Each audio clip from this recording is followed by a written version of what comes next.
सभी को विश्व आदिवासी दिवस की बहुत बहुत शुभकामनाएं।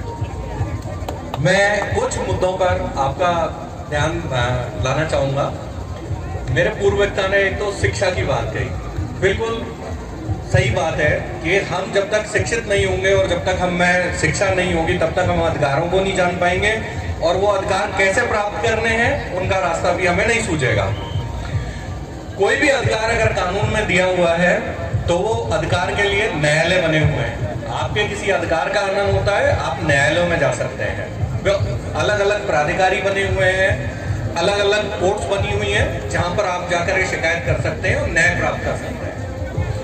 एक न्याय प्रणाली में हमारी में कानून के जानकार की आवश्यकता होती है, और कानून के जानकार की आवश्यकता इसलिए होती है जो कानूनों को समझे और आपके कानूनी तरीके से आपके अधिकार दिलाने में सहायता करे। तो ऐसे जैसा कि हमारे आदिवासी समाज में शिक्षा की कमी है और बहुत सारे कानून के जानकार नहीं जानते, परंतु उन्हें अपने अधिकार का पता है कि साहब मेरे को ये अधिकार मिलना चाहिए लेकिन मेरे को मिल नहीं रहा, तो वो न्यायालय जाना चाहते हैं। तो हमारे यहाँ विधिक सेवा प्राधिकरण अधिनियम बना हुआ है जिसमें निःशुल्क विधिक सहायता का प्रावधान आदिवासी समाज के लोगों के लिए किया गया है। अनुसूचित जनजाति में जो भी लोग आते हैं वो निःशुल्क विधिक सहायता के हकदार हैं, चाहे कितनी भी इनकम हो, चाहे किसी भी महिला हो, बच्चा हो या पुरुष हो, कैसा भी व्यक्ति हो आदिवासी समाज का, वो निःशुल्क विधिक सहायता के अधिकार को प्राप्त कर सकता है। उसके लिए ये करना है, जिस न्यायालय में मुकदमा करना है उस न्यायालय में या उसके खिलाफ कोई मुकदमा चल रहा है वहां जाकर के एक फॉर्म भर के देगा, या हमारे यहाँ जिला स्तर पर जिला विधिक सेवा प्राधिकरण और तालुका तहसील स्तर पर तालुका पे भी न्यायालय जो खुले हुए हैं वहां भी प्रार्थना पत्र भर के देगा, तो उसको हमारे पैनल से एक निःशुल्क विधिक सहायता का अधिवक्ता मिल जाएगा।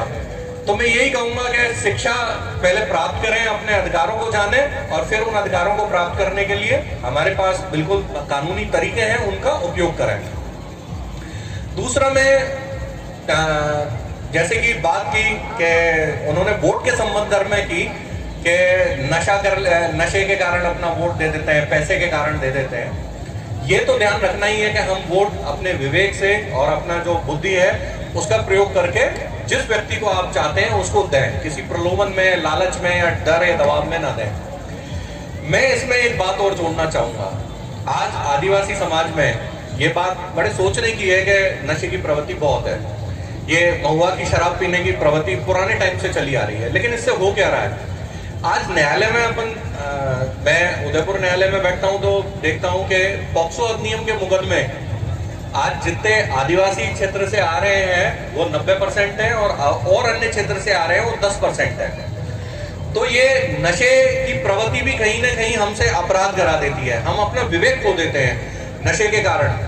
तो ये नशे की जो प्रवृत्ति है इससे हमें दूर रहने की आवश्यकता है, और ये नशे की प्रवृत्ति हमें अपने भाई से भी लड़ा देती है, अपने बीवी बच्चे, हम सोच नहीं पाते कि हम किससे झगड़ रहे हैं, किसके प्रति अपराध कर रहे हैं या किसके साथ गलत कर रहे हैं। तो मैं इसी दिवस पे अवसर पे ये कहूंगा कि सभी लोग इस विश्व आदिवासी दिवस पे ये संकल्प लें कि हम नशे की बुराई से दूर रहेंगे। एक मुद्दा और भी है कि कोर्ट के मुकदमों की बात चल रही है, तो कोर्ट में बहुत सारे मुकदमे बहुत छोटे छोटे चल रहे हैं। हमारे पड़ोसी से गाली गलौज हो गई, उसका भी मुकदमा चल रहा है। ये पड़ोसी रहेगा ही साथ। हम लोग आपस में समझाइश करके, हमारे पंचायत है, पंच पटेल है, बैठ करके ऐसे छोटे प्रकरण जिनमें सालों साल हम वकील को फीस देते रहते हैं और सालों साल हम कोर्ट की कचहरियों के चक्कर लगाते रहते हैं, तो इनमें से बहुत सारे ऐसे प्रकरण हैं जो कि राजीनामा के काबिल हैं, और हमारे यहाँ लोक अदालत लगाई जाती है। आप दोनों पक्षकार आकर कहते हैं कि हमारा राजीनामा हो गया है, और प्रकरण राजीनामा योग्य होता है तो उसको राजीनामे से लोक अदालत में बरी कर दिया जाता है। तो आप हमारे 9 सितंबर को राष्ट्रीय लोक अदालत आ रही है, तो मैं जितने भी आदिवासी समाज के पंच पटेल हैं, सरपंच हैं, पंच जनप्रतिनिधि हैं, मैं ये कहूंगा कि लोगों में जो छोटी छोटी बातों के कारण जो मुकदमे चल रहे हैं और राजीनामा योग्य हैं, उनमें वो प्रेरित करें कि राजीनामा करके अपने मुकदमों का खत्म करें। और ये जो वकीलों को पैसा जा रहा है हमारा, और अन्य जो इधर थाने में और इधर उधर हम खर्च कर रहे हैं, वो सबसे बच जाए।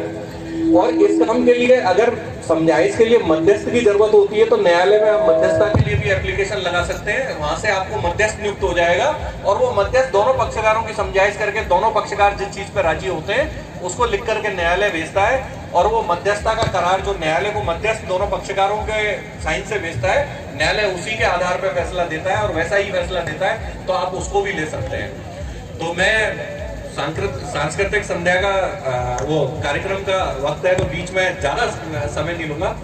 एक मुद्दे की और बात करूंगा कि हमारे यहाँ आदिवासी समाज को स्कॉलरशिप है, स्कूलों में रिजर्वेशन है, नौकरी में है। देखिए मैं पूर्वी राजस्थान से आता हूँ, सवाई माधोपुर और उस एरिया से, करौली के एरिया से।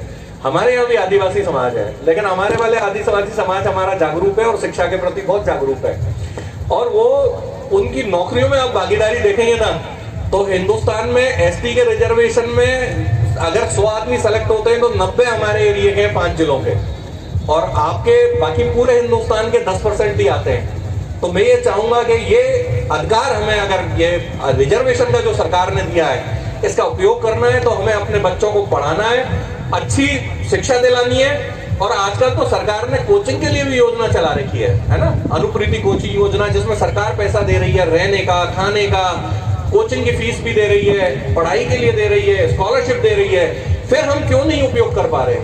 क्या हम इसी तरह बैठे रहेंगे? आज अगर मैं जाता हूँ हमारे इलाके के किसी गांव में तो दो चार आईएएस, आईपीएस, कलेक्टर, एसपी आपको हिंदुस्तान के हर एरिया में मिल जाएंगे। आज अपने यहाँ से कितने हैं? हमारे यहाँ तो सामान्य वर्ग के भी यहाँ से बहुत कम है, तो एक गर्व महसूस होता है। तो मैं ये चाहूंगा कि हम आज संकल्प लें विश्व आदिवासी दिवस पर कि हम भी अपने बच्चों को शिक्षित करेंगे, अच्छी शिक्षा दिलाएंगे, जिससे कि वो अखिल भारतीय सेवा में, आईपीएस, आईपीएस वगैरह में सब सेलेक्ट होकर के और अपने इलाके का नाम रोशन करें और अपने इस क्षेत्र का आगे बढ़ावें।